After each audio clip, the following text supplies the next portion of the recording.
Somebody tells Alexander, ask him, why did you prostrate yourself before this person? He's just a human. And Alexander says, well, it's not the person, it's the God that he worships.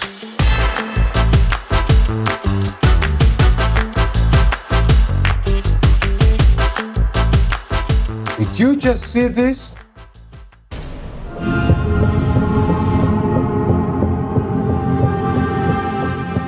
Welcome to KEDEM, and I am very glad today to host Dr. Ory Amitay from Haifa University. And you just released the book about Alexander the Great in Jerusalem. Indeed. What is actually so great about Alexander the Great? What's so great about Alexander the Great? Let's begin with the personal, okay? He was an amazing athlete and warrior, right? We have a lot of respect in modern culture for, if you can think about Ronaldo and Messi, think about Michael Jordan. He was called God by the journalism of his time, right? So, and that's just people who are playing a game. He did that fighting and in, physical, personal risk and danger all the time. So, and he was great about it. He was a great army commander, maybe the greatest army commander of all times. He fought scores of battles, and he won every single one of them. That's a clear record. Really, you don't have a lot of commanders who never lost a battle. It's enormous achievement. Enormous achievement from the point of view of military history. But of course, this military history also had a political meaning. And the political meaning is that he left after him a very different world than the world he was born into. If I were to, just for a minute, okay, forsake writing history, and let's say that I wrote a counter-history in which, in the Battle of Granicus, the first major battle against the Persian army, it's near Troy, okay? What if Alexander had been killed there? It was very close. There was a very close call. I chose this battle not only because it's the beginning, but because Alexander was very close to dying there. What would the rest of human history look like? Different, very different. There are very few instances in human history when you can say that an individual made a huge difference. That's one of these cases. So what's so great about him is that he changed the course of history.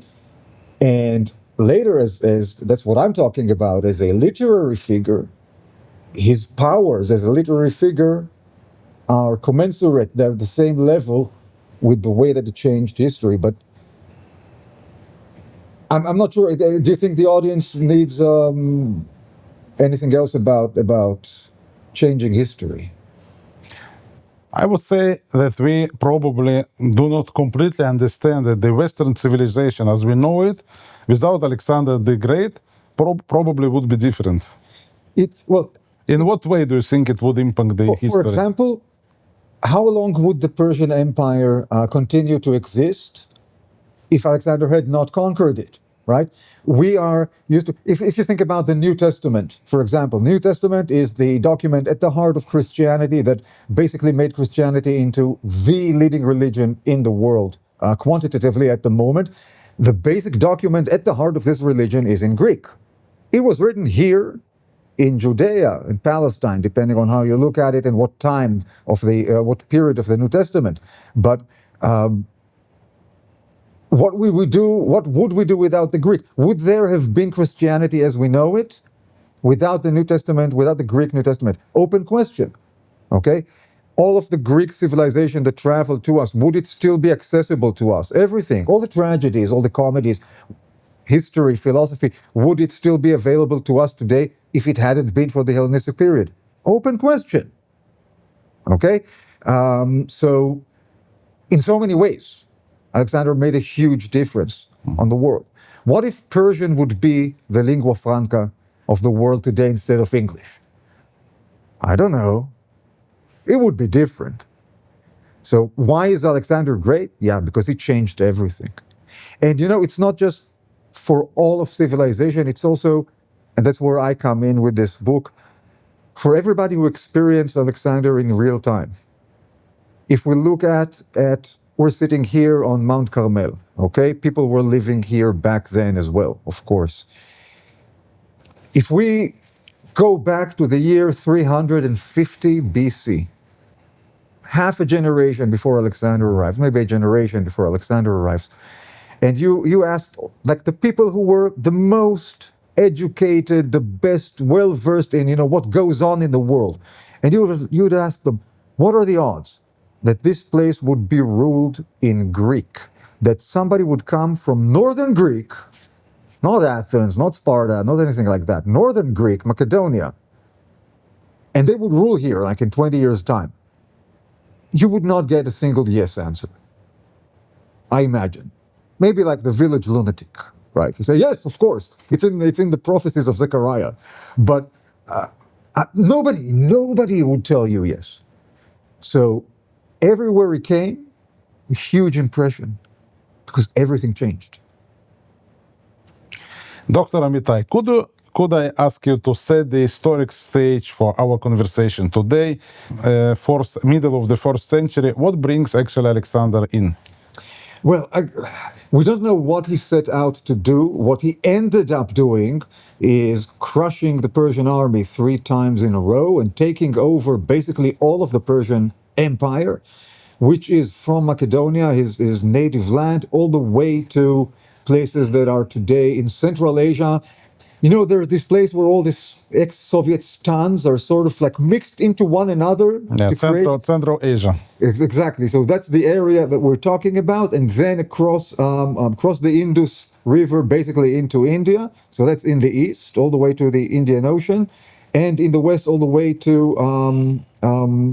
Mesopotamia and then Egypt also. So he conquered all of this. Okay? And while conquering all of this, he also arrived in the land of Israel, and he did that twice. One on his way to Egypt, and one on his way back from Egypt, right? Because he also took Egypt under his aegis and rule. Who rules Judea at that time? Before Alexander. Yes, it's under Persian rule. The Persians have been ruling Judea since the second half of the 6th century. BCE, so we're talking about a couple of centuries of Persian rule, give or take, and all of a sudden, wham, bam, Alexander appears and takes over the place. Big surprise to everybody who lives here. What is actually Alexander's road through the Levant? Well, okay, we don't know for a fact. I'll tell you what we do know. He first arrives at Tyre, the city of Tyre. He besieges it for about half a year, takes it. He then marches down. We don't know exactly, but I would imagine across the coast, along the coast, all the way to Gaza. He besieges Gaza for a couple more months. This is where the last stand that the Persian army can make against him. After taking Gaza, Egypt is open to him. He goes to Egypt. He goes back from Egypt, and then he passes through the land again. Now, we don't know where he passed. And an open question that I do raise in the book, but is the least important question, in my opinion, in the book, is does he pass through Jerusalem on his way back from Egypt or not? I think that he probably wouldn't have time to do it on his way to Egypt because it would have been very busy. But going back and having a little bit of time and having no enemy in the land anymore, he would have time to visit local centers. Jerusalem may have been one of them, and I'll cut to the chase. I'll cut to the balsam trees, okay? We have on good sources that some of his people visited the balsam plantations in the Jordan Valley. Now, mostly the main place for balsam is around Jericho. It can also go down east all the way to En-Gedi and sometimes up north all the way to Bet Shean, but mainly it's Jericho.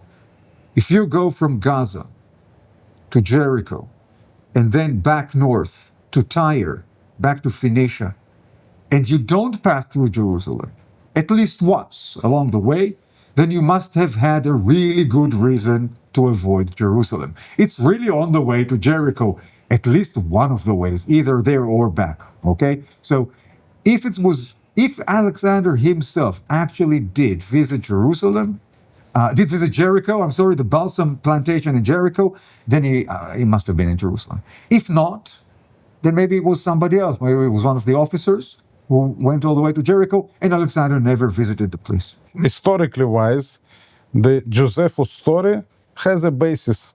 It means it's reflects some reality.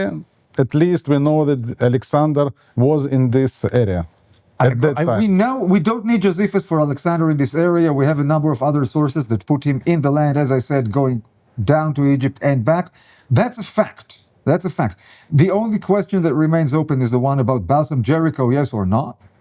And I'll tell you, from the point of view of Alexander, the historical character, the son of Philip, to understand what he did in his career, in his lifetime, why he is great, it does not matter whether he was in Jerusalem or not.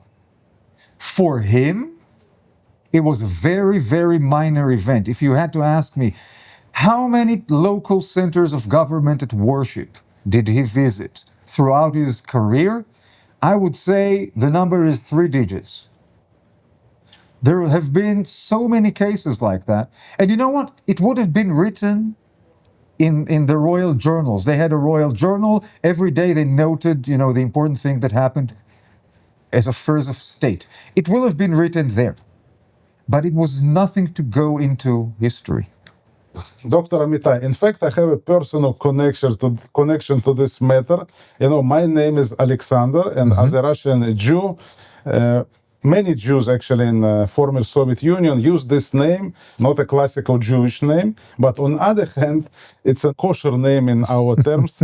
I know that there are a few sources about Alexander in Jerusalem. Could you walk me through these sources and elaborate more? I will gladly, but first let me just return to your personal angle on all of this. You see, sometimes this tradition of the Alexander in Jerusalem stories, I only dealt with antiquity. It goes way deeper, and as you say, to the present day. But the story that you just introduced for us, why is that a kosher Jewish name? That comes from the Middle Ages.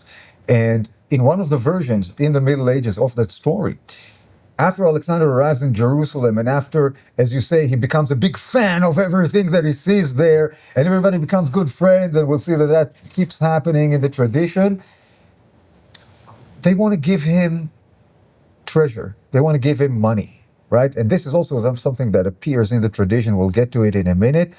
And Alexander says, I don't need your money, but I would love for you to set up a statue of myself in your temple. That would be really, really neat. And then they say, it's like, it's an awkward moment, right? Because you cannot put a statue of a person in the temple. That's not going to work, right? So they tell him that, but they tell him, you know what? Instead, what we can do, we will call all of the young male babies who are born this year, we'll call all of them Alexander, and your name will live among us forever. And he says, wow, he's like blown away. He says, that's a great idea. Let's do this, right? And this is why, after so many years of course, Russian culture doesn't need that story, of course, to venerate Alexander. But what this really shows is, you asked me about the greatness. 2,000 years and more after he first met some Judeans and made an impression on them, the name of Alexander still came in handy and useful for your family. That's a huge achievement. A huge achievement. Indeed. Now, let's go through the stories. I have to say right at the front, and you asked me about when we, had a pre-discussion on it, you asked me about Josephus. If you read the scholarship that almost all of it, with maybe a couple of exceptions, that came before my book, either they would assume, or they would say, or they would even, not bother to relate to it, but everybody took for granted that the earliest story that we have is the one represented in Josephus. Okay, that was the common opinion.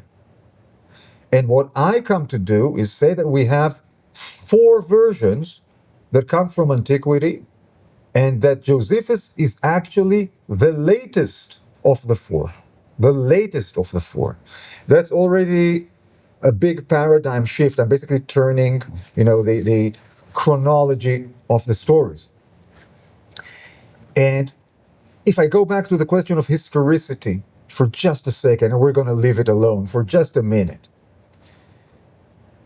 If Alexander the Great, the historical person, did in fact visit Jerusalem, and I'm giving it a 50-50, okay? Either he did or he didn't. And there is no way to tell except if you invent like a time machine stuff and we can go back. If he visited Jerusalem, then the stories about what happens when he visited Jerusalem started even before he got there. Okay, because people will have, started speculating what's going to happen, what are we planning, what we want to happen, what might happen. And then he arrives, and even as he's meeting the high priest for their like one-on-one, because if he was there, that they must have had a one-on-one at some point, like even half an hour or something, because that's how things are done. Then people outside the room are talking about it, right? They're inventing stuff about what's going on. Okay, Alexander, maybe he sleeps over, there's a nice feast, he sleeps over, he goes out morning after. People are starting to talk about it, inventing all kinds of stories in real time, okay? So if that really happened, the tradition was born that minute, like in real time, and it's been going on in various ways. But if Alexander did not find the time to visit Jerusalem in person, maybe he sent one of his officers, one of his statesmen, he had a lot of people, then the first time that somebody says, okay, I'm going to tell a story where Alexander himself comes to Jerusalem, then if this moment existed, we don't know that it was, right? But if this moment actually was, then it doesn't matter. It doesn't matter what went before. If Alexander did not visit Jerusalem in person, okay? If he sent somebody else, Parmenion, anyone else, then there was no story doing the rounds of Alexander in Jerusalem. And at some point, somebody came and said, I'm going to tell that story. I'm going to be the first who puts Alexander in Jerusalem in the story. Now, if this is what happened, then what I'm arguing in the book is that it did happen apropos the visit of another great in Jerusalem, Antiochus the Great, Antiochus III, the Seleucid king. This is where I put the first story. So let's start with the history. With the history, okay. The year is roughly 200 years BCE. Antiochus III, who is the king, the Seleucid king, right? This is the kingdom that inherited most of Alexander's kingdom, and it goes all the way from, let's say, the middle of what today is Turkey, all the way east to almost India, okay? And everything in between, and Mesopotamia also. And Antiochus III, Antiochus the Great, after he tried for the first time a generation earlier and he failed, he attacks the Levant again. And the Levant here, that's where we are, right? It's the land of Israel, it's Lebanon, it's a lot of Syria, Damascus, Jordan, today's Jordan, so it's a lot of countries today. And he conquers this entire area from the Ptolemies, from the kings, the Hellenistic kings of Egypt. So we have, and the Ptolemies, they governed this place that we are here today for more than a century before Antiochus III conquers it. And there's been almost a century of Ptolemaic peace, where there was actually no battles fought in the land of Israel, in the ancient land of Israel. If you look at all the history of the ancient land of Israel, not too many periods where you could say, okay, and the land was quiet for 80 years. It doesn't happen all that often, right? So, but it was relatively peaceful times, but they ended. They ended big way with the Seleucids conquering the country, and the local Judeans found themselves in a situation where after, more than a century of dealing with Alexandria, they now had to deal with a king in Antioch. different king, different customs, different type of kingdom, different people with whom together they are now a part of the same bigger whole, right? And they have to find their place within the new order. And this is where a new Alexander legend comes in. Thinking back to the past, when was the last time things changed so radically? When Alexander showed up. So now we're going to tell an Alexander story that's going to fit our times. We're going to tell it about a fictitious past. But it's true for us today. It's a true story made of a legendary past, if I may quote the bard on So this. it should help us in the present It should help us in the present. to establish relations with the new rulers. Exactly. And Alexander in the story is actually the Seleucids, Antiochus. And what kind of story do we have in mind for Antiochus? For Alexander, really, right? I'll tell the story about Alexander, right? Because this is how the sources are. When Alexander arrives, and that's an important thing, by the way, in this story, he has conquered all of Asia and all of Persia, and he's also already the king of Persia, like Antiochus was, right? Unlike the historical Alexander, because in history, Alexander arrives here in the land of Israel before he conquers Persia, right? But in this story, it's after he conquers Persia. And he arrives, and the Judeans, the people of Jerusalem, they don't know what to do exactly. They don't know how to react, and they say, okay, we'll send like a diplomatic mission, but they're also going to act as spies, and they're going to tell us what's going on. And they arrive, and Alexander takes one look at them, and he immediately realizes their secret mission, that they're also spies. And he says, you've come to spy on me. Yes, I will show you something. And he gives an order for a small troop of young, top-notch, noble Macedonian soldiers, like the best. And when they come, he gives them an order to jump into this chasm, this ravine that was there. That was part of the topology there. And they immediately jump into the ravine to their deaths. Okay?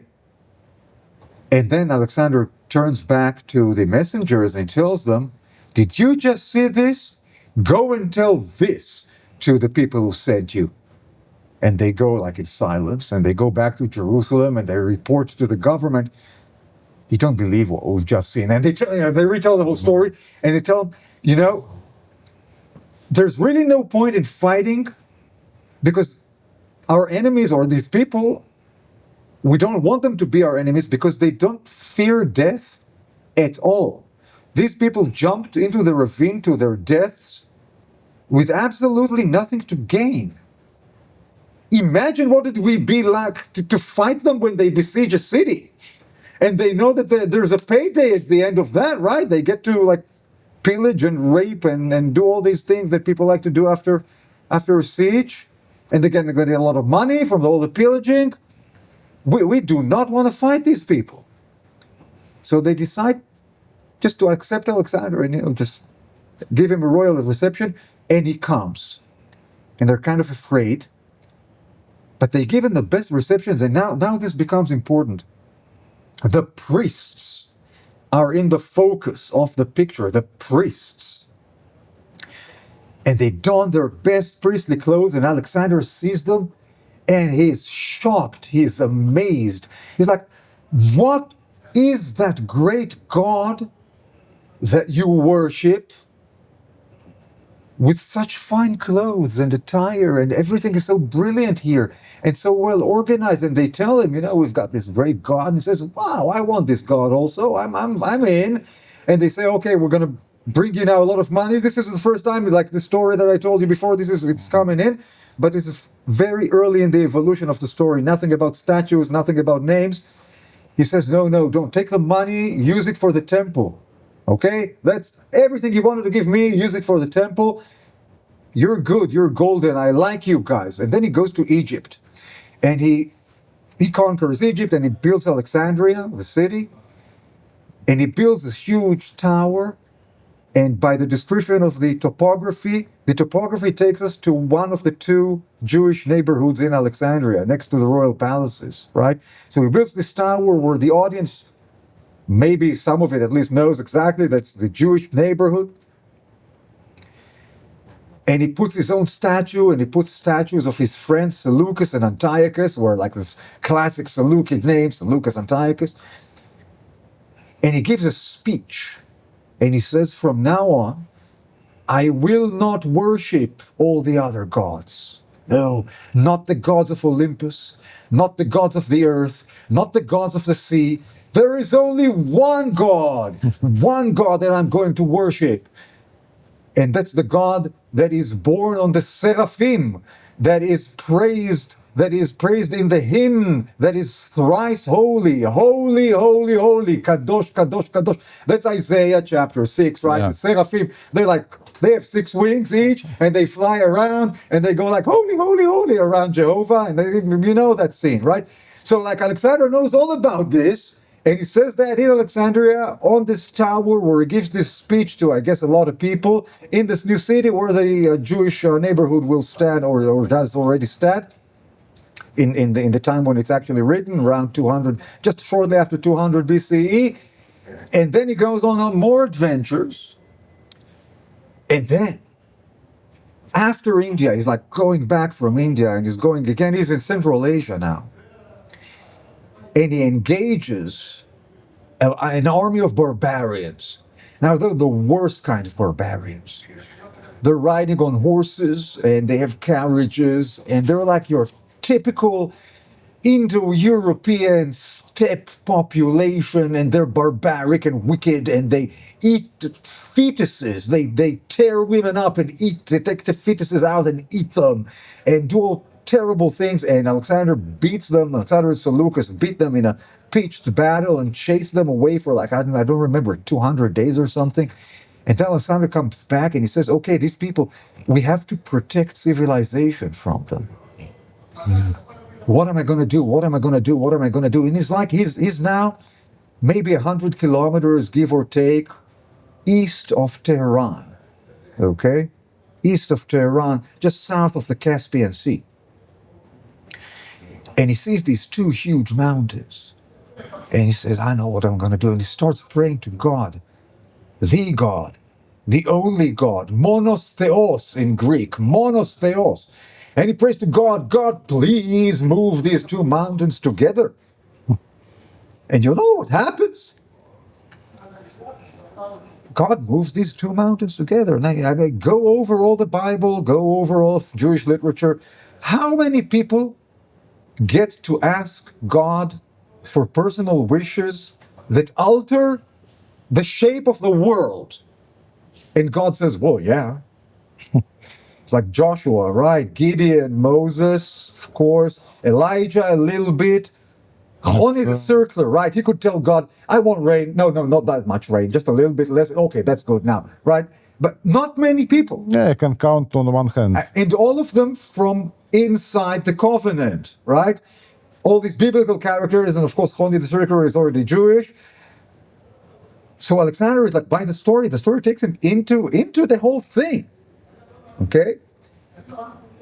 And then Alexander builds gates, because the mountains come together, but not quite, not to create a wall.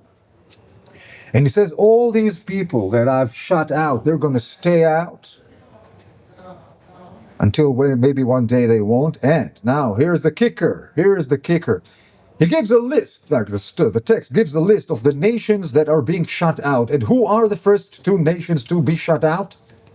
You tell me. Shut up. Yeah, who are they? Like, if like the enemies of humanity that would erupt at us and bring the final war of destruction, what are their names? I guess it's Gog and Magog. Damn right, Gog and Magog. Actually, in the text, it's Goth and Magoth, because there was a corruption along the way that the Goths, who are one of these Indo-European people who just erupt on us and destroy everything and conquer everything, right? So they kind of, there's a whole issue about Gog and Goth. But yeah, Gog and Magog. So basically what you have is Alexander, in this story, Alexander building the barrier to protect humanity until the end of time, until the end of history. This is where Gog and Magog happens, right? This is where the shit goes down. For all of humanity. Now imagine that there's somebody who is Jewish, Judean, okay, maybe probably in Jerusalem, I guess in Jerusalem, who's saying, okay, we have this new governor, we have this new Antiochus, sorry, even I made that mistake. We have this new Antiochus.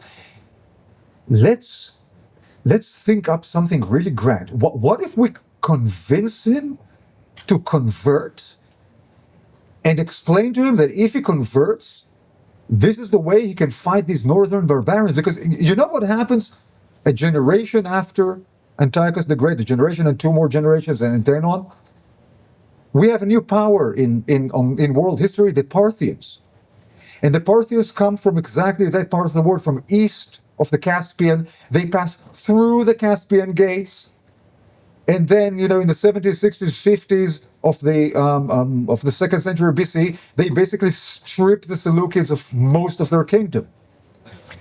So somebody in Judea was very, very geopolitically smart, knew what was going on, offered a vision, which was not accepted, right? I mean, we don't know of any Antiochus who's, becoming Jewish. But, Josephus, he does say good things about Antiochus III. There were good relations. A generation after that, everything goes south. We get Hanukkah, right? But there was this window of opportunity. And this is where the story is coming from. This is my argument. There was this window of opportunity where there was somebody in Judea imagined that Judaism could kind of take over new areas in the world by convincing this huge king to convert. And he is doing it by introducing Alexander into this story. Exactly. By inventing an Alexander who converts as a kind of example, role model, if you will, for Antiochus. Right? That's my interpretation. Very ambitious interpretation, of course. And, when I say it like this, I imagine, maybe some people in the audience think that this is a very crazy idea, right? For any Jew to imagine in the 190s BCE. But actually, if you look at, ancient Jewish literature, it's not that crazy at all, right? Because we have in the book of Daniel, we have a vision of the Messiah ruling the entire world. We have verses in the Bible speaking about the Messiah ruling the entire world, right? And if we fast forward to the 4th century, from the 4th century BCE, or even from the 190s BCE, we fast forward to the 4th century CE, then the biggest king in the world, the Emperor of Rome, joins the covenant. It's the new covenant, right? Because time has passed, things have developed. Okay. The new covenant is easier to join. Okay. But Rome embraces the Bible. Rome embraces that very same God that this anonymous Judean was speaking about in the Hellenistic period, right? So it took some time, but the notion is not preposterous. It's a Christian version, but you might say it's Christian version of Judaism. In a way. Yeah. So basically, what I'm saying is that in this short generation, where there were very good relations, the first generation of Seleucid rule in Judea, basically, relationship is still good, and there is this kind of vision that maybe cooperation with this new regime, this new Hellenistic regime, can, open a new horizon for all of us, right? We know that this didn't work out, and things went south from there. And this is also why this particular story got almost wiped out from Judaism, but it was preserved in traditions that went further away. The source that I claim, that I basically invented in the book, I sort of found it or created it out of a Byzantine work that comes from the 9th century CE. That's already a clearly Christian context. And as you say, there's a reason why Christians adopted this story to their hearts. Very easy for them. But it also made a huge impression on other people. We know in the world of Syriac literature, Christian Syriac literature, that was a very big hit. And fascinatingly, in the Quran, right? The story of Alexander building gates against Gog and Magog appears in Surah 18, I think, of the Quran. So this element of the story really had a wide spread. In Judaism, where it was born, it got sort of put away because of the whole Hanukkah business, and the Greeks become evil, and it's end up in the revolt. Yes, end up in the revolt, and Hasmoneans and so on and so forth. They didn't have any need for this story anymore. Dr. Amitay, so let's go to the next source. Okay, well, the next story, I just mentioned the Hasmoneans, right? Hasmoneans have they ruled for 3 generations, give or take. And 3rd generation gains independence, right? The 2nd generation already starts to conquer things, right? Conquer first Judea, then Samaria. 3rd generation, that's Alexandros Yanai Alexandros.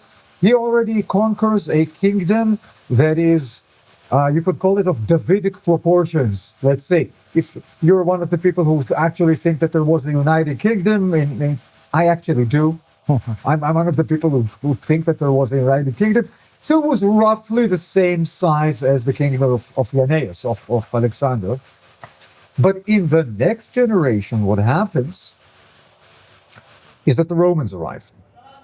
The first Roman army arrives on the scene, and the Roman general at the head of this army is Pompey, Gnaeus Pompeius, who by his own historiography is called, and it was actually by his friends was called, the Great. So it's the 3rd great that we have in a row here, right? And he does a lot of things. He conquers the east for the Romans, all or most of what is today Turkey, Syria. He's the one who says, okay, no more Seleucid kingdom anymore. We've had enough with you guys. He just abolishes the Seleucid kingdom and creates Provincia Syria, right? And he also takes a look at the Hasmoneans, who are busy fighting among each other. 2 brothers stupidly fighting among each other, calling him to, to decide between them. And he says, yeah, fine. And I'm going to take most of your land anyway. And he gives the freedom back to a lot of people whom the Hasmoneans had just conquered a generation or 2 before. Mm-hmm. That's the general background of what's happening. This is the historic stage. The historic stage. I'm going to leave a little bit of the story for later. I'm going to tell you the first part of the story first.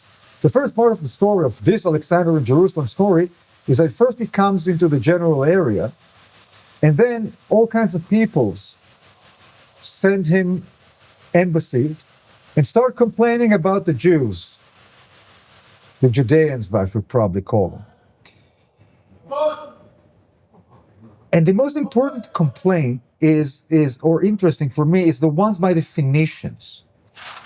They say, in the Bible, we're Phoenicians, we're Canaanites, right? We're the descendants of Canaan. And all of your Bible, you Judeans, all of your Bible says, about when it speaks of text, when it speaks about the land, it calls it the land of Canaan. Which means that it's actually our land, because we are the Canaanites, not you. We're the Canaanites, it's our land, it's in your Bible. Give us back our land. Now, they made a mistake, right? Because they took the Torah and decided that they would argue their legal case on the base of the Torah. Who knows better the Torah than the Jewish lawyer, right? He steps in, the Jewish lawyer. Now, he's a character. He's called Gvia ben Psisa. That's the 2nd chapter of the book. And he's a kind of a high-level functionary in the temple. He's not the high priest, but he's like in a good place in the temple administration. And he's the best lawyer, and he's a hunchback. Okay, so like when he walks on stage for the trial in front of Alexander, he already makes an entrance.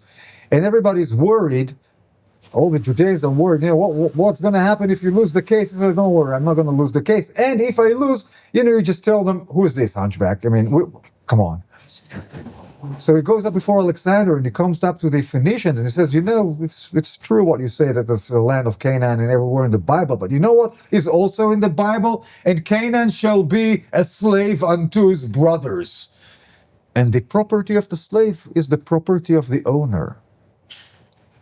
And the Phoenicians hear that, and they immediately run away.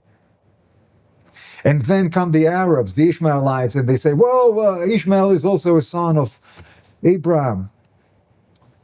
And Abraham says, the Ben Sissa says, yes, of course, he's also the son of Abraham, but it's also written in the Bible, and Abraham gave the sons of the concubines gifts. And Ishmael was the son of the concubine, and he got his gift, so he doesn't have the inheritance.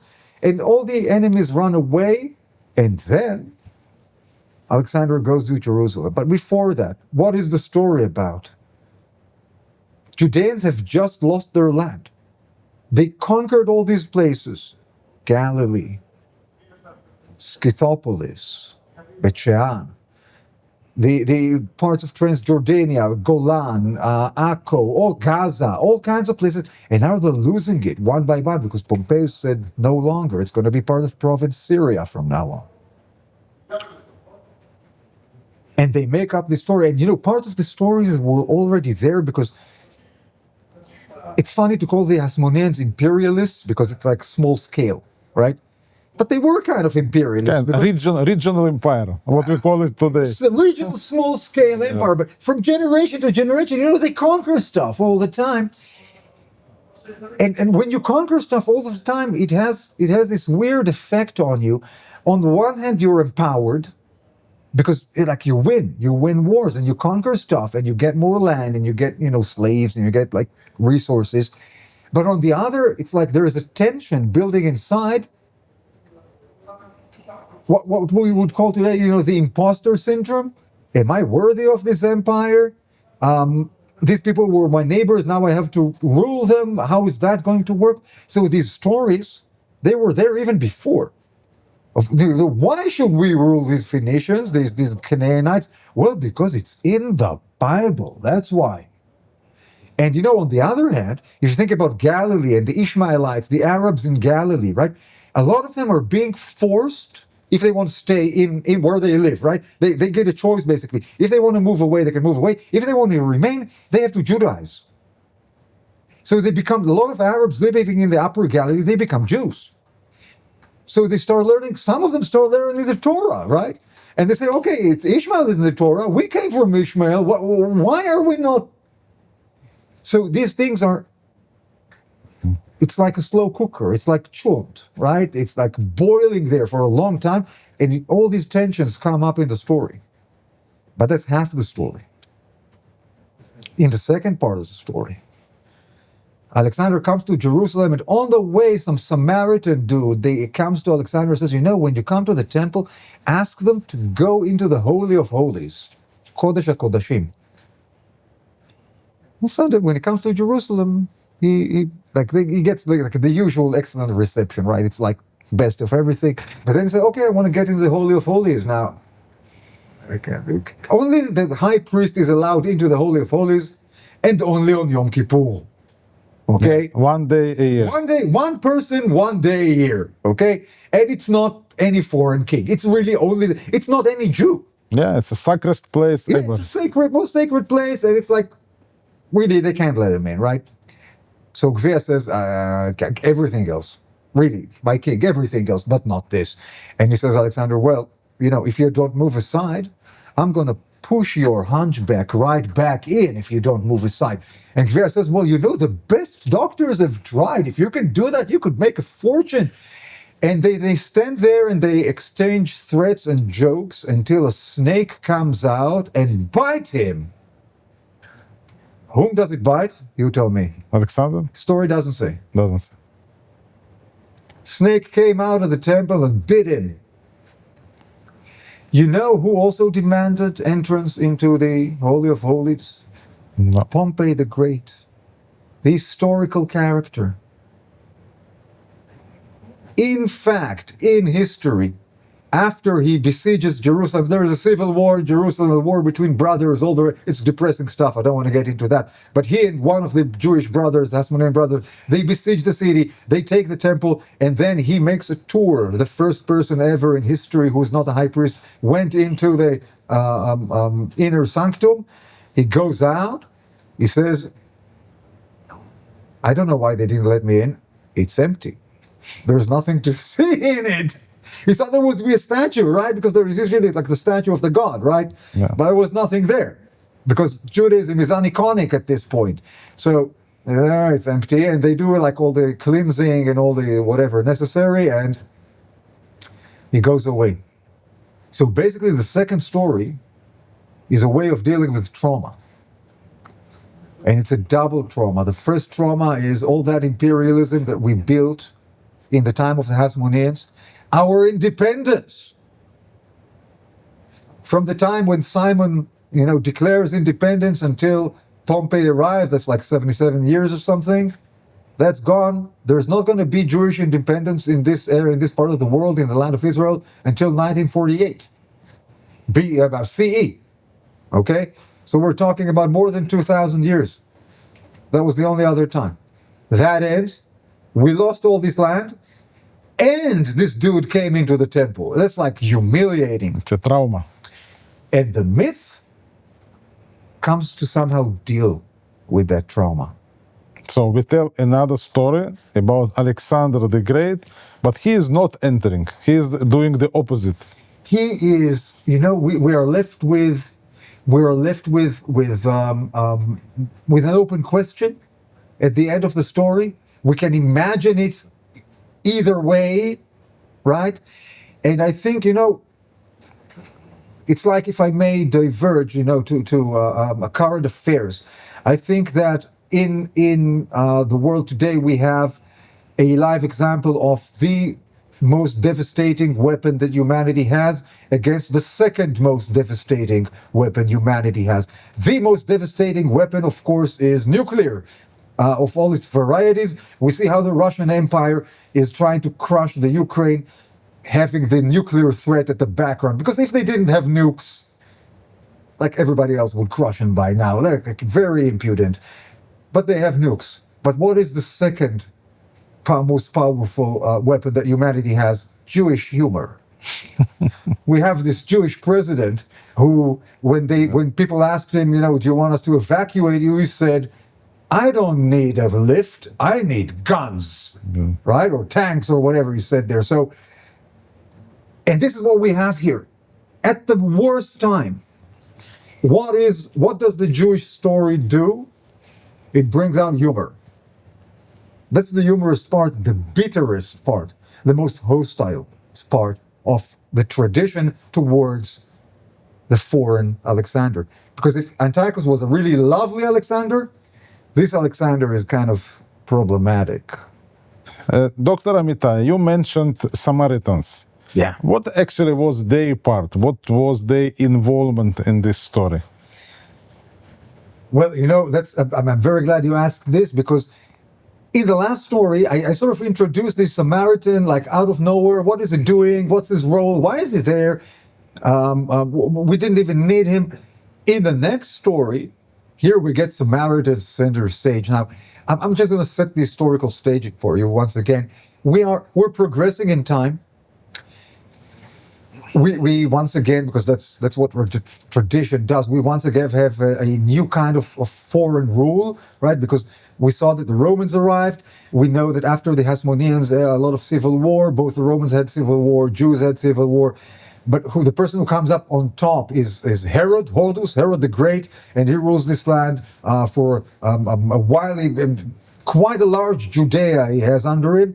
But then he dies, and then his sons sort of take over, and at some point the Romans say, enough is enough. We're going to have a province over there. That's how we do things. You managed your business long enough. We're going to have a province. And now the year that we're going to speak about these Samaritans, it's either 8 or 9 CE. Either 8 or 9, I don't know, but I do know to tell you that this happened on Passover. It happened Easter, right? Now, Passover, we're Second Temple is still up and running. Actually, it's never been more beautiful than before. It's already like the stuff that Herod built. It's not finished, but it's almost there. And we get pilgrims from everywhere, and it's like a lot of people coming to Jerusalem from all parts of the world, from Persia, from Asia Minor, from Egypt, from Rome, all kinds of people, all kinds of Jews, and not even just also people who are not Jews are coming to Jerusalem to celebrate Passover in this huge, famous, beautiful temple. And then one night, a band, small group, I guess it was a small group, of Samaritan hillbillies, hotheads, they sneak into Jerusalem. And then they sneak into the temple precinct, and they are carrying sacks, and in their sacks they have human bones, like the remains of long dead people. And they sneak into the temple and they scatter the bones around. So when the people wake up in the morning for the celebration, they see that the temple has been profaned with human remains. And that is a huge scandal. The entire holiday is wrecked. It's impurity. Terrible impurity. It's like the worst thing that could happen. I mean, if you think about the Seder Pesach and your family, it's enough that the soup, something is wrong with the soup, that's going to kill everybody's evening, right? If this, like, whatever, right? The knedelach didn't come out right. Everybody's going to go home, but the knedelach wasn't good. Imagine what it is like if you travel all the way from Iran, if like an Iranian Jew, you travel all the way to Jerusalem, and then you get human bones in the temple for Passover. That's a big thing. So, okay, we don't know what happened to these Samaritans. I guess if they were caught, they were surely punished. If they were caught, we don't know. We do know that after that there was a new, like a security measures taken around the temple, that before, like in the morning, before anything happened, they had these two groups of people going out with torches in their hand, looking in all the areas before sunrise, right? Before the first light, just to make sure that there's nothing wrong going on, that everything is fine, okay? That was the historical setting. Now the story. Now the story about what happens when Alexander comes to Jerusalem. Even before he arrives, these Samaritans, right? Who are, Samaritans they're almost like Jews, except instead of praying and sacrificing in Jerusalem, they pray and sacrifice in Shechem, Nablus, Har Gerizim Mount, right? That's the whole difference, really. Like they keep kosher, they do Sabbath, they read the Torah, they do impurity bathing, purity bathing. Like they do everything. They're like Jews, basically. They speak the same language. It's like they worship at the same mountain, the wrong mountain, right? But it's a matter of competition. It's like two commercial centers located not far away, exactly. one from each other. They sell the same thing, yes. More or less. They have the same merchandise, same prices, same everything. Just one's here and the other one's over there. Yeah, so that basically, but of course, like good neighbors who are really, really, really similar to one another, they hate each other's guts. At least some of them, like not everybody, but the people who hate each other really, really hate each other to the degree that they would, do something like that, which is really not nice. I mean, if somebody did that today, if somebody went into a synagogue or a mosque, say, and bring a pig in, right? That's not a nice thing to do. It's not civilized, really uncivilized. Yeah, it would be a horrible act. It would be a horrible act, and it might incite a lot of violence, also, depending on the circumstances. Okay. In the story, these Samaritans come to Alexander and say to him, these people, these Judeans, they're against you. We are in favor of you. Why don't you give us their mountain? And there are two versions actually in the story. In one version, it's to destroy the mountain, Temple Mount. In the other version, it's to take over. Okay, so it's not exactly clear. But they have a plan, and Alexander listens to them. And they come to Jerusalem, but the people of Jerusalem chase them away, like beat them with sticks.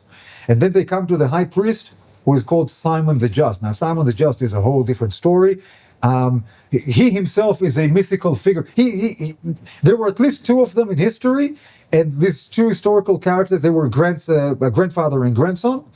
And together they also become this mythical figure that is existent in all kinds of times, even in the Roman period. Of course, a historical person cannot be in Alexander's period and in the Roman period at the same time. It doesn't work like 400 years, but in myth it can happen. And Simon the Just, he hears that there's a problem. He says, okay, all the priests, like everybody, like best clothes. Again, it's all about the clothes. What the really like the tradition is about transitions in foreign rule and fashion. That's like the main topics of the tradition, right? So they like best clothes, high priestly, and by the way, he is not supposed to wear the high priestly robes outside of the city. He does so because it's a special occasion. Et la'ashot la'asot la'Hashem aferu tarotecha, as it says in Tehillim, right? In Psalms. And they go out and they walk out at night and they have torches in their hands because it's so urgent that they walk at night. And in the morning they arrive at Antipatris, Tel Afek of today, right? It's like right where the Yarkon River begins. And this is supposedly where Alexander goes along the shore. And just to go around the Yarkon, instead of crossing it, he would go to around Tel Afek. Yeah, and this is where they meet him. It's not far away from city of Petach Tikva. Exactly, of Rosh Hashanah, Petach Tikva today. And by the way, if you come from Jerusalem, right, and you go to the shore, and you want to meet somebody who's coming along the shore on Kvish Achov, then it's really it's a very convenient place to meet even today, right? Like the roads are there. I filmed a legend of Israel archaeology professor Israel Finkelstein. In Tel Afek. So it's a very central place to meet, and they meet. And you know what happens? Like now, Alexander, he's supposedly he asks his people, "Who are these people?" And the Samaritans say, that's the Jews, that's the Judeans that we told you about. And then they arrive, and Alexander sees Simon the Just. And you know what he does? He bows down.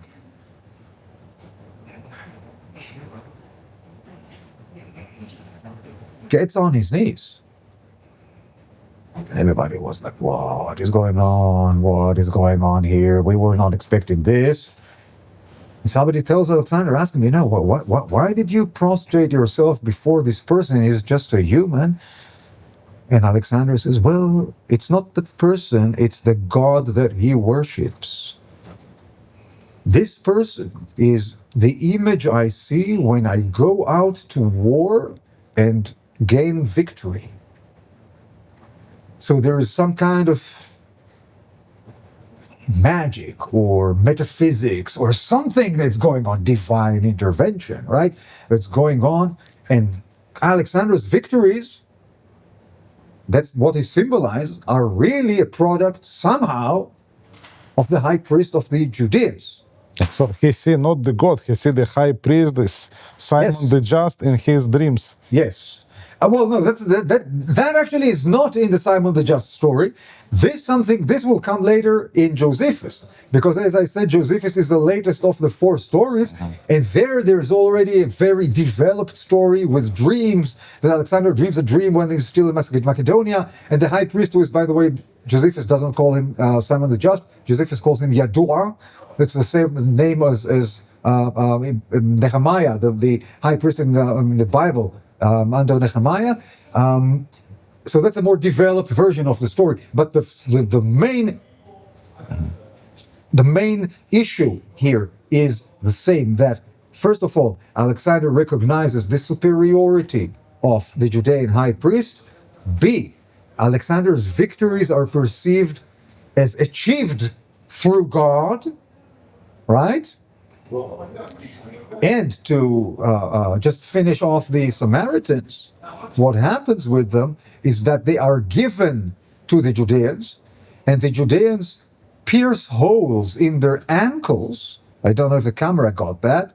They pierces holes in their ankles, and they drag them all the way from Tel Afek, from Antipatris, all the way to Shechem, to Nablus, to Mount Gerizim. You can imagine that they die pretty fast, but they keep on dragging whatever remained of it, and then they go up to the Samaritan temples and destroy it in the story. Now, in history, it was one of the Hasmoneans who closed the Samaritan temples. They didn't really destroy it, but mostly closed it, destroyed parts of it. But here it's portrayed as something that Alexander did. So again, I'm taking us back to when the story is invented, right? We're very angry at the Samaritans because they did this nasty thing to the temple. We have these new security measures. We're celebrating them with the story of the torches because this is what the people in the temple are doing now every morning. Every morning, like these two search parties with their torches, when they meet together, they say they greet each other and then they go to make pancakes. That's how the temple works in the morning, each morning from that point on. We're so angry at the Samaritans, we can't do anything to them, really, because they're being protected under Roman law. So we invent the worst story we can make up. And we pick that point in the story where we Judeans closed their temple, and we make it an Alexander story. Do you see any parallel between this story and the Constantinos story, which is embracing Christianity, but actually telling the same, I thought of Christ before I won the battle? I think that the Constantine story, well, first of all, it's got to be said that stories about how gods win wars for kings and generals are not limited to Judaism, of course. There are all kinds of gods and divinities that come to aid all kinds of people who have all kinds of faiths throughout the ancient Near East and ancient Mediterranean. So it's not necessarily that kind of thing. But I do think that the Alexander tradition, in particular, the ways that Alexander has been perceived in Judaism, had a major contribution both to the formation of Christian mythology and to the eventual adoption of Christianity by the Roman Empire. I certainly think so. That's, by the way, if you're interested in that, read my first book. The end of it is really about that. You're giving us a good idea about the next episode we may film together with you. Now we have the last story, of course, story of Josephus, the great traitor, the great hero, and of course, one of the greatest historians, that's for sure. What he is telling us. I get the traitor thing all the time. I think it should be said it's Josephus' fault that everybody calls him a traitor, because he is the one who reported that there were people calling him a traitor. If he had been, if he was more interested in answering people in his own time, if he had thought about posterity, he would just not tell us that, and nobody would use that. Nobody would use that against him.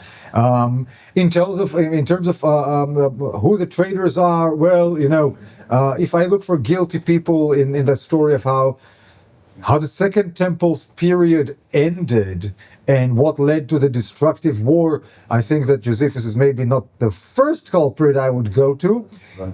I'm absolutely in favor of him becoming a Roman-sponsored historian.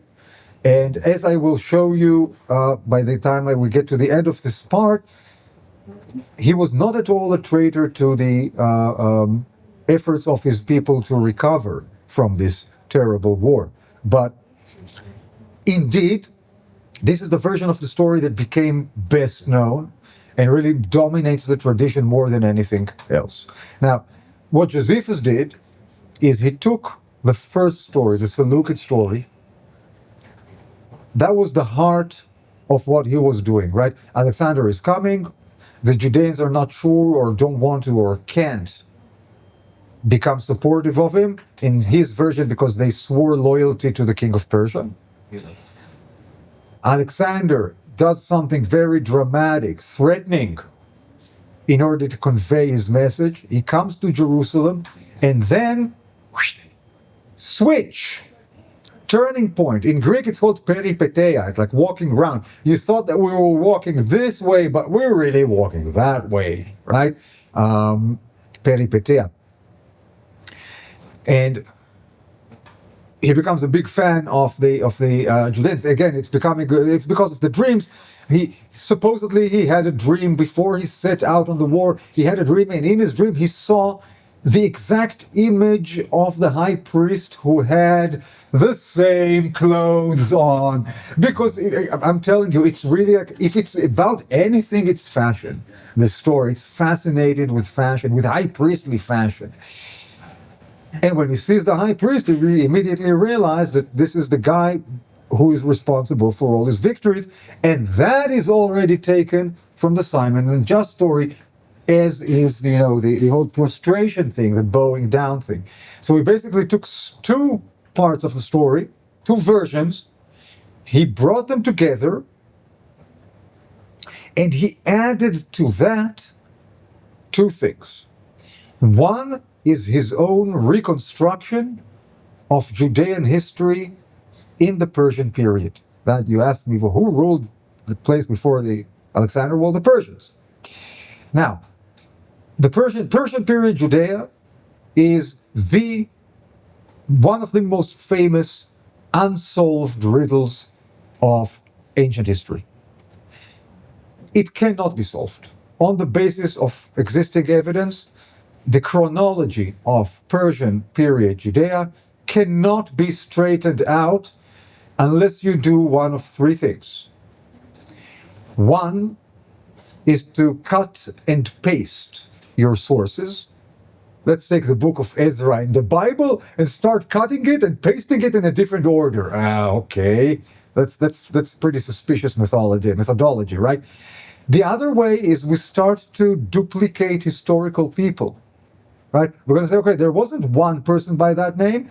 We're going to have two people by that name, and they're grandfather and grandson, and we invent new generations that are not anywhere recorded. Okay, that's also dubious, right?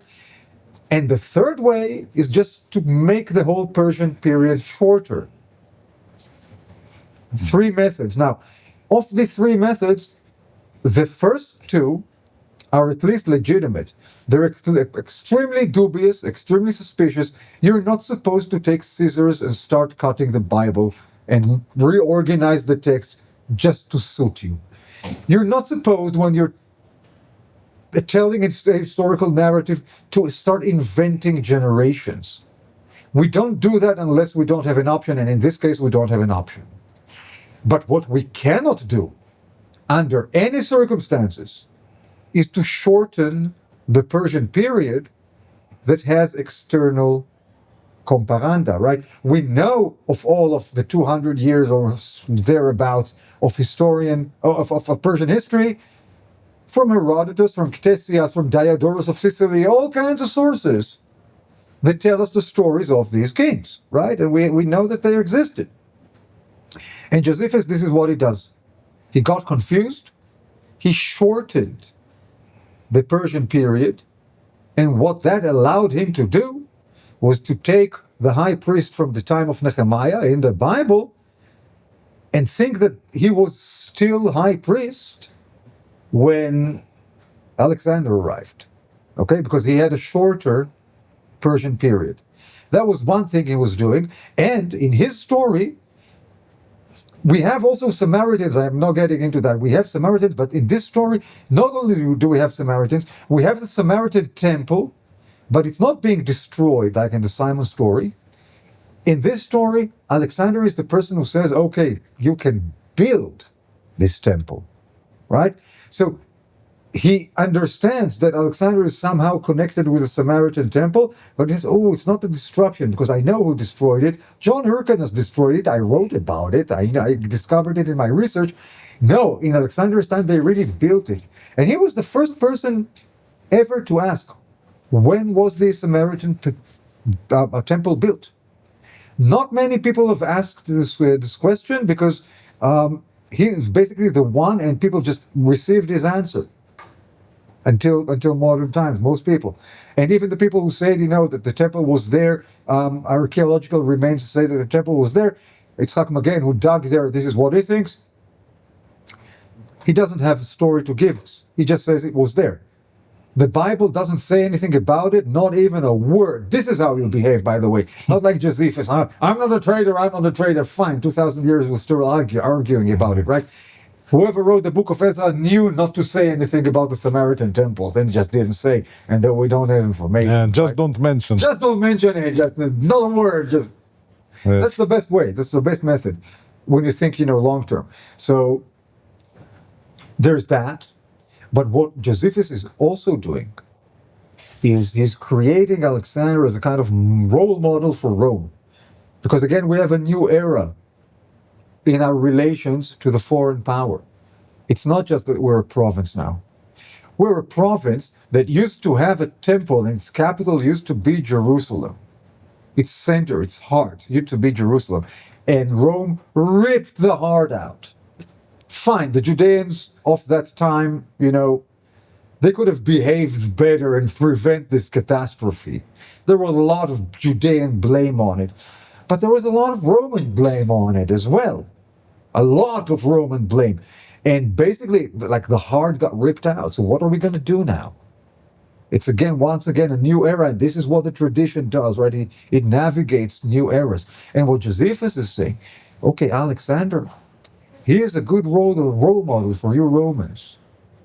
He's been the role model for, or at least the cipher, like the character symbolizing, the allegorical character symbolizing new foreign rulers. My Alexander, Josephus says, is a temple builder, right? We just had a temple destroyed here. Alexander recognized that his greatness really is a product of God. So listen to me well, you Romans. Your victories too are the work of God. And the best way forward for all of us is if you let us rebuild our temple. Because we're going to be faithful.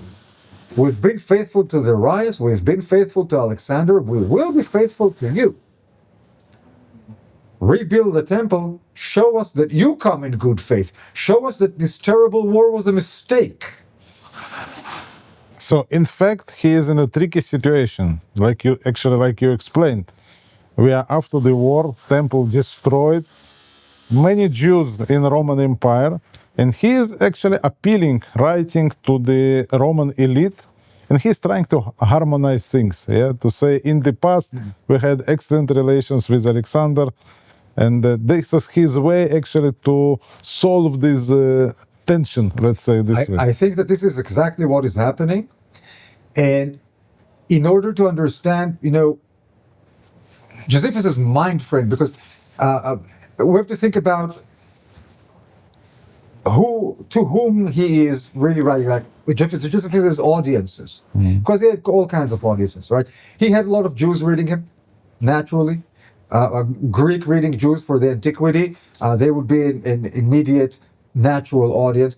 We would have non-Judeans, or people who are somehow interested in Judeans. Some early Christians are also a good audience for him, right? And also people who are just, regular Greeks and Romans who read Greek and are interested in things. They are like at the top level of society. They have access to books. They know how to read and write. We're talking about the elite, of course. Most of the population can't read and write at this point, but the elites can, and if you get your heads on the book. But the Antiquities, where we have the Alexander story, is dedicated to a certain person called Epaphroditus in Greek. And this Epaphroditus, Josephus thanks him, makes a special thanks. It's like in when I write a book, like if you look at my book later, you'll see that there's a list of thanks, right? And there is an internal hierarchy in the book in the list of thanks. The person who comes last is the one who is thanked the most, and then in second place, the first, like somebody who is in first place, and there's like a dynamic. And this Epaphroditus really gets center stage in this thanking part of the book. Okay. And there's a question who this Epaphroditus is. There are two options. He may have been the #1 librarian of Rome at the time. There was this guy called Epaphroditus who was the #1 librarian. It's easy to see why a scholar would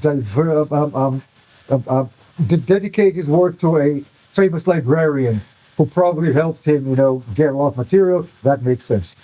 But there was also another Epaphroditus, a much more famous Epaphroditus, who was, at one point of his career, the personal secretary of the Emperor Nero. in whose reign the great war against Judea started. And then he was personal secretary of the Emperor of Rome. That's one of the most powerful people in the world, who in the time when Josephus is writing the Antiquities is connected with the imperial family, with important members of the imperial court, including people who were destined to become emperors. And all of them, in the year 95 CE, which is probably a couple of years, maybe 3 years after the publication of the Antiquities, they are all being executed together by Domitian. And you know what the reason is for their executions? What the official accusation is atheism, atheismos, atheism, which Cassius Dio, our source for the event, tells us is the usual accusations made against people who were leaning too much towards Jewishness. So we have a foreign source later, early 3rd century, very early 3rd century, but a foreign source, non-Judean, telling us that about 100 years before his time, people who were the closest to the Roman emperor, his family, were put to death, and the official charge was that they were getting too close to Judaism, and one of their group, one of the factio, was called Epaphroditus, and he may well have been the person to whom Josephus was writing. If you want to go, scholarship is about 50-50 on which Epaphroditus. If we go to the interesting 50, then you can imagine, there is good reason to imagine Josephus speaking personally with very young Romans who are destined to be emperors. They are marked to be emperors. And he's telling them this Alexander story and letting them understand, that this is what they should do. They should rebuild the Jewish temple. So a generation after the destruction, he's still there, trying his best for the third temple. Didn't work out. But he tried. Dr. Amitay, you took us through this, we can say it, 4 narratives or main stories, and all of them more or less present Alexander as a big friend of Jews. He likes he respects the priests of the Jewish people, the religion, the tradition, wants to rebuild the temple. He's even saying, your God shall be my God. More than that, he's almost converting to Judaism on the brink of that, asking Jewish God to help him. What do you think is actually the historical Alexander? How he relates to Judaism? Would he recognize himself behind all these stories? No. I don't think look, if I were to write a historical novel about Alexander, I could use a lot of this material to invent stuff, right? I could rework it like storytellers, legend tellers before me reworked materials, like Josephus reworked material in order to produce an Alexander legend. I could do that. I could write Jews into a historical novel that focuses on the history of Alexander, on the actual historical character. But if I am to write a history, I won't do that because it's been done so many times that I don't see a point really in writing another history book about Alexander himself. I don't have anything new to say. Again, in my first book, I did a few things about the historical Alexander. About half the book is about him, but that's about it. I really exhausted what I had to say about the historical character. For the historical character, I can't even tell you that, by the time he reached India, I can't even tell you that he remembered that he had ever met Judeans. Maybe he would have, maybe he wouldn't have. I don't know. I don't think that the Jewish angle is important in any way for the historical Alexander. I think that the historical Alexander, and especially the mythical Alexander, are a crucial part in the development of Judaism. That I do think. So for the historical Alexander, no news, nothing to write home about, no place in the pages of history. But if I'm looking about the stories itself, it looks quite historic that some ruler which conquests a new territory would come and establish relations with the local noble, local priests. Why not? Yes, no, absolutely. Listen, they had to do a few things, right? There was a few topics that must have been discussed, okay? First is everything to do with security and military affairs, right? When you change government and you have local communities, somebody has to deal with the details of security issues. Okay. Secondly, taxation, right? When you have a change of government, you have to establish from the beginning how much tax will be paid, when, in what form, everything. Number three, legal system, right? Again, new government, is it going to allow you to use the same legal system you used before? If you have something autonomous, like the Judeans certainly did, will they be allowed to govern themselves internally according to their own rules, and so on and so forth? Okay. These are three issues that had to be discussed. We can probably add to these a lot more local points that, maybe I can make stuff up, but there's no point really in making stuff up. We know that there were more issues to be discussed, surely, okay? That is pure history.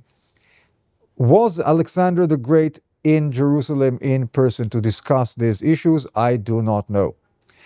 If I know anything about anything, they will not have been discussed at one sitting anyway. This kind of diplomacy is usually worked out over weeks and months, okay? So we should probably, what's historical? I am willing to accept that a Judean embassy came out to meet Alexander in Antipatris, in Tel Afik. It's a very logical meeting place on his way to Egypt when he just arrived. That would have been a logical meeting point. Josephus says that Alexander and the Judeans exchanged letters when he was still besieging Tyre. Is that a reasonable and logical historical detail? Yes, it is. Is Josephus writing based on a historical source telling him that there were actual letters exchanged between the two places? I don't know. He could have been making it up. He could have used a deduction, a historical deduction that is extremely logical and reasonable. It's perfectly possible. Is it a historical detail? I do not know. It does not matter. It does not matter. Talking about religion and local cults. Again, if I'm looking on this Alexander the Great, the biggest ruler, one of the biggest rulers in the history, why not to respect local cults?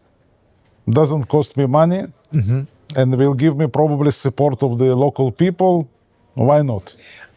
There is no reason not to do it, and I think that this is what actually happened. If we bring Alexander to Jerusalem physically, and even if we don't, then his lieutenant could be respectful, right? But okay, why not? Why not? As you say, if there is no reason to fight, then it's in everybody's best interest to behave nicely and civilly, right? But let's, just for the discussion's sake, let's bring Alexander in person to Jerusalem, okay? Of course they will give him the best reception that they can, okay? And if he has the motivation to do that, and again, everybody is behaving nicely and civilly, then he has every reason in the world to show respect to what they're doing, okay? And this brings me back to this point that I kept on talking about fashion, right? Let's think about Alexander the Historical, right? He had just visited, he's visiting this one, he's on tour, and he's visiting temples. He'd just seen the pyramids, okay, in Egypt. How impressed is he with the Judean temple in Jerusalem in the late second half of the 4th century BCE. It's not Herod's building. It's a nice building, but okay, fine. He's seen many things that are much more impressive, right? So he sees these people and he says, okay, I've got to say something nice. I got to say something nice. I got to say something. Your clothes, they're amazing. It's like, I've never seen clothes like this because I really love your sense of fashion. It's like, and he goes away and they remain with that. Okay? He loved our clothes. Alexander the Great loved our. I can really imagine how this would be a historical event. So this funny, Would be the one piece of history that made it through. I can see that happening. I don't know it for a fact. Okay, I don't know it for a fact, but I can see that happening.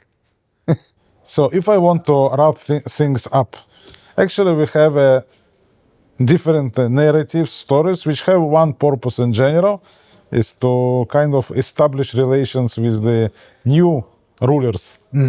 Or I would say even to establish authority. Like if I would come to you as a Dr.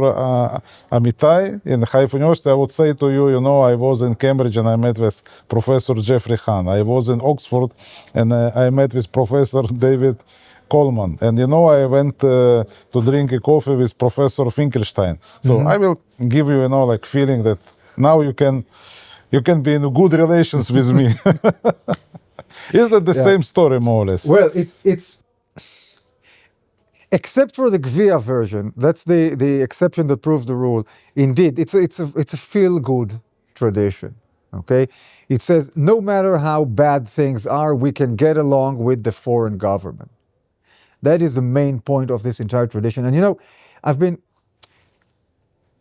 especially in the last few months, I've been asking myself, because I don't know, people who are seeing this today, I don't know how long people would be watching this video, right? Maybe years down the road. But what has just happened here in Israel in the last few months is that the state of Israel basically lost its privilege to wage war freely, right? We had a war going on, and then a foreign superpower basically came in and told us, nice people, your war is now officially over. If you don't like it, that's your problem. Your war is officially over. We just shut it down. And just to drive our point home, we're now establishing a military base on your land, in your country, which was never done before in the history of the state of Israel, right? We're celebrating, like 78 years now? So, it's the first time that we have a foreign army base in this manner, and that the right to wage war, which is